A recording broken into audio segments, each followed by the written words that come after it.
স্বাধীনতা ও জাতীয় দিবস উদযাপন উপলক্ষে সংযুক্ত আরব আমিরাতের দুবাইয়ে হয়ে গেল জমকালো এক সংবর্ধনা অনুষ্ঠান। গেল মঙ্গলবার দেশটিতে বাংলাদেশ কনস্যুলেট জেনারেল দুবাই এই সংবর্ধনা অনুষ্ঠানের আয়োজন করে। বাংলাদেশ ও আমিরাতের জাতীয় সঙ্গীতের মাধ্যমে বর্ণাঢ্য সংবর্ধনা অনুষ্ঠান শুরু হয়। স্থানীয় একটি হোটেলে এ সংবর্ধনা অনুষ্ঠানে প্রধান অতিথি ছিলেন সংযুক্ত আরব আমিরাতের পররাষ্ট্র মন্ত্রণালয়ের দুবাই অফিসের head of protocol and operation Mohammad Al Bahari.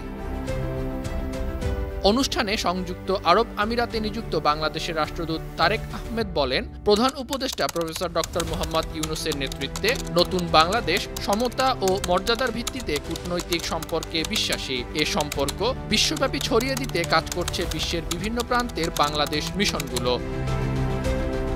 অনুষ্ঠানে কনসাল জেনারেল মোহাম্মদ রাশেদুজ্জামানও বক্তব্য দেন।